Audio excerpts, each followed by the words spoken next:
let me just say, I am in between shoots. I ran home to walk my dog, who's right behind the camera.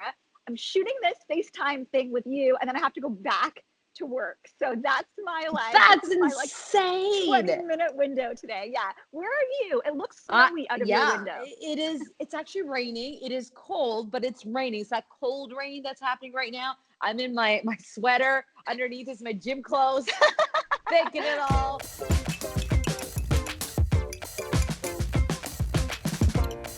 Hey everybody, welcome to Spill the Chai. Where's my chai? Yay! Here's my chai. chai.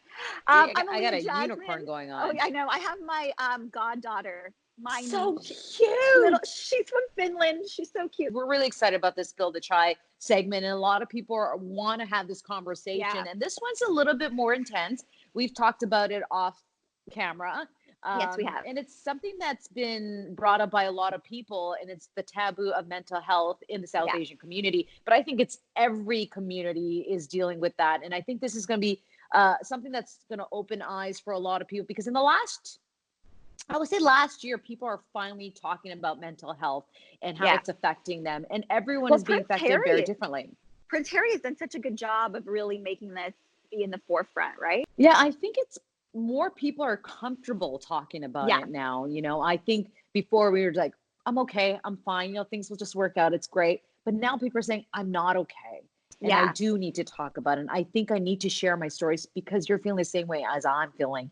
And you and I talked about it. I told you I actually started therapy last year. And that's because I realized I'm dealing with anxiety, and I'm new with anxiety. And so I didn't know what I was going through. And luckily my husband was there. And he's like, you're having a panic attack, relax. And it made me realize I need to stop and take care of myself mentally. And I think a lot of people are starting to recognize that. And I think you are too.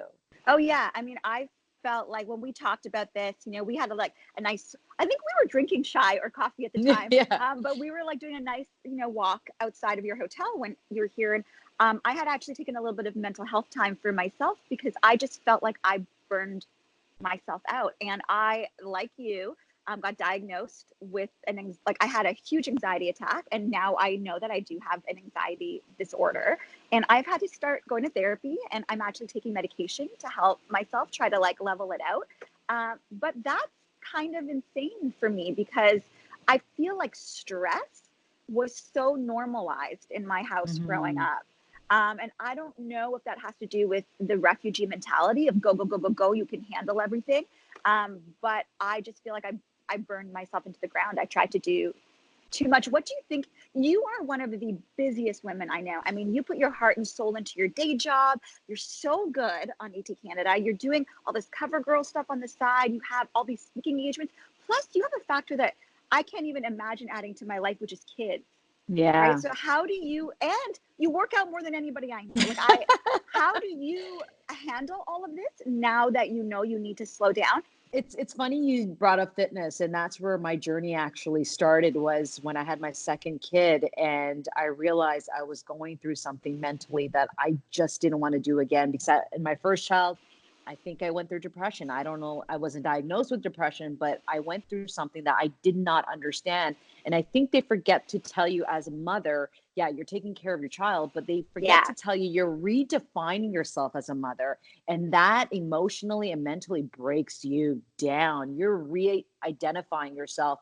And so I got through it the first time around and made it happen. But the second time I said, nope, this is not happening. And that's when I walked into a gym. And when I go to the gym now, when I do weight training, I stop and think about the weights I'm picking up. And that's all that matters.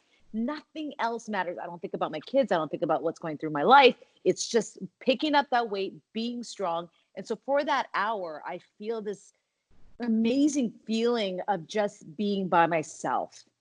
I don't know if that makes sense. It's because you're in the moment. You're forced to be in the moment, and you can't talk about.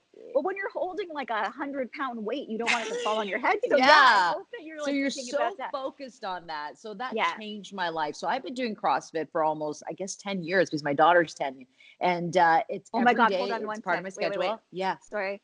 Can you see this? Let me see if I can turn this around. What's going on? Hold on. My dog is walking backwards on the edge of the pool. Why? He's stuck. What's going on?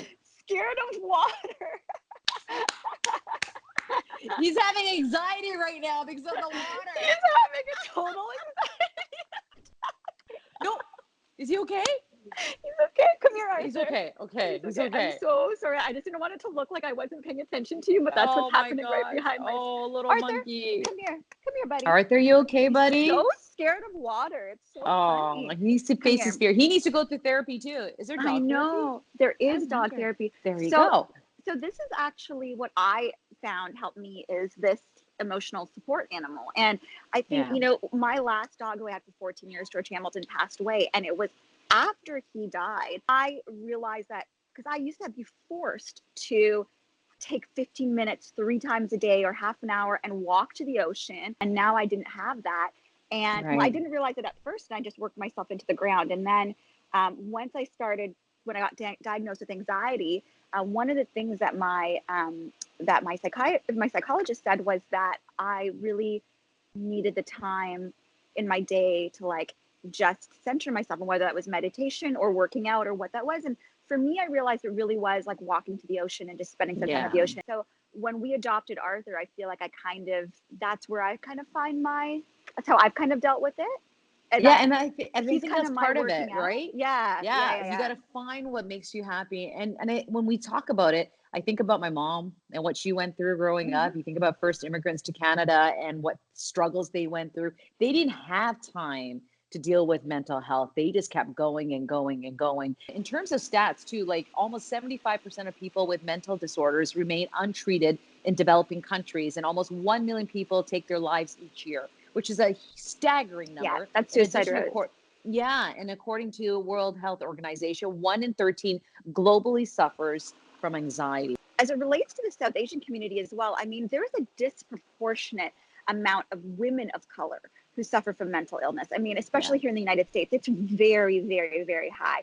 Do you feel like there is a taboo in our community about talking about mental health and then dealing with mental illness? Like, do you think, why? It's so common. I think it's so common in South Asian, East Asian, even African Americans. It's just a taboo. Some reason we just don't talk about it. It's just like you just have to suck it up. And I'm not sure where that mentality came from. And I think you know what? I think it's from history. It's the way men are supposed to do this, women are supposed to do this, and you deal with it, right? You don't talk to each other about what's going through your life. And the other thing I also noticed is that when I come home now, I don't tell my husband how bad my day was.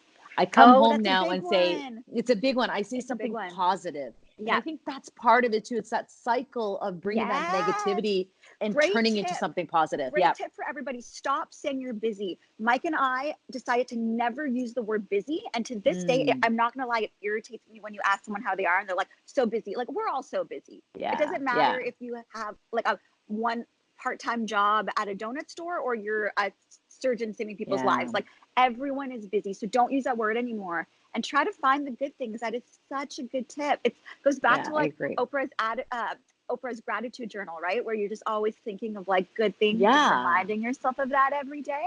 And that's another point too. And if there isn't an opportunity to talk to someone about it and you're doing this on yourself, again, it's still a taboo in the South Asian community. Gratitude, like you said, wake up in the morning. There's that 5-minute book where you write it down, or just tell yourself 3 great things that happened to you the day before. Wake up with that positivity. Train your mind just like you train your body to start off the day positive. And that's something I do.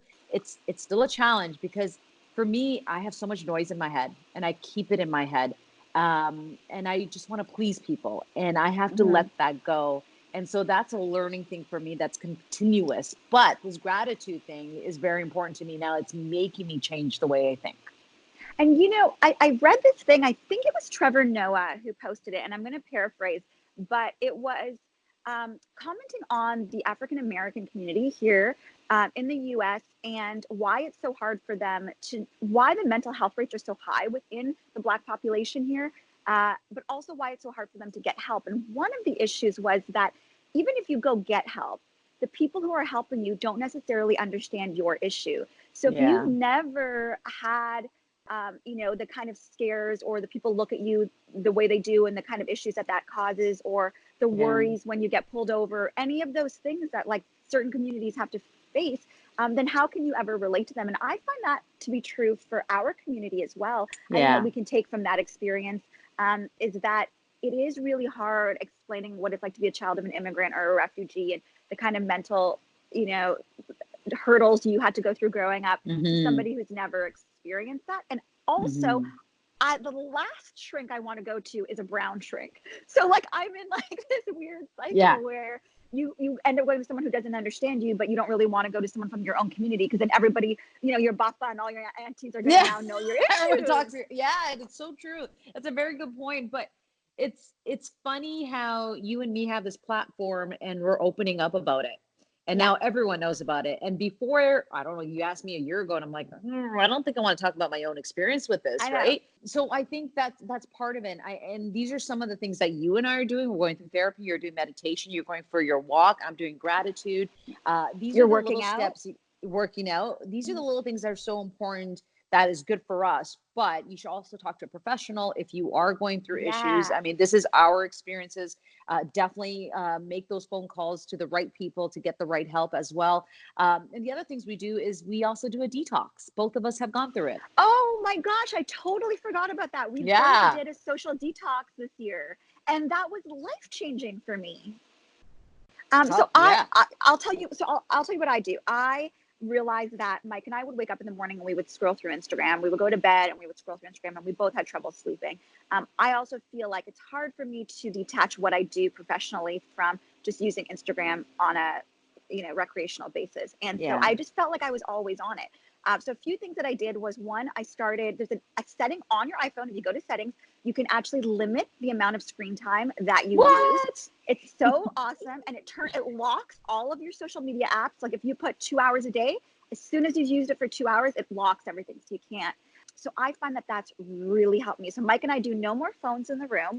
We got this old school, my cousins Shamir and Natalie, they gave us a really gorgeous like Tiffany's old alarm clock for our engagement. And so we have that, we use that. Our phones are no longer in our room. We read before we go to bed. We wake up in the morning. Our intimacy in the morning is great. We actually like kiss and talk and hug, and we actually tell each other every morning what one thing is that we're looking forward to that day. And so that's how I have kind of done a social media detox. And I also went through my follow list and like just raked that shit. Did you really? Yeah, See, I haven't done that yet. A lot of people. Yeah. For me, same thing. I have an alarm from 1984. It's for like $10 and it's been there. I've never brought my phone into my bedroom. Love it. Is it one of the black ones with like the red numbers on it? Yeah. And the buzzers, beep, beep. You remember that? The radio actually doesn't work anymore on it. But I've always done that, and I keep the phone downstairs. So if I really need to use the phone, I come downstairs and I block it off. I do in the morning at 7:30. I check my Instagram, and I try to check at 5:30. I try to stay off of it during the day. You're so good at that. Yeah, I try. Yeah, and you can see like when I interact with people, I make my comments at those times. Yeah, because I tagged you and stuff. Like we've gone out for dinner, and then I've tagged you in something, and you don't see it until like the next morning, and I'm like, that's where's right. my feedback? But I know now that you have certain times that you and I love that. Yeah, and it works well for me, right? And one of the things I do, and maybe it's a trick in my own mind, but you'll notice every post that I do, I put #smile. I do notice you do that. So cute. There is something about smiling. The other thing is just thinking positive, even though all of us go through shit every day. Yeah. It's just taking it and finding the positive, and which could be very difficult, but you got to make that happen for yourself, because no one else is going to make you happy. You have to find that within yourself. So it's very important. Yeah. I totally agree with you. Yeah. I'm going to wrap it. Yeah. Yeah, let's wrap it. I didn't even drink any of my chai. I put my chai down and I didn't even drink any of it. Mine is actually, look at that. It's still hot. You see the color changes. It's starting to get cold at the top. I put coconut milk in my chai because I'm lactose intolerant. And I know a lot of you brown people watching this are also lactose intolerant. So I feel like we should make it okay to put coconut milk in chai. I just want to say, I think we should start a movement, and I'm putting that out there. Coconut milk chai. No, guys, we need to move with the ages. All right, guys, let us know what you think. Thanks for watching Spill the Chai. Yeah, thanks for joining us, and subscribe below and leave some comments, and we would love to hear from you. And thank you for joining us on Spill the Chai. Don't spill it though. Too good.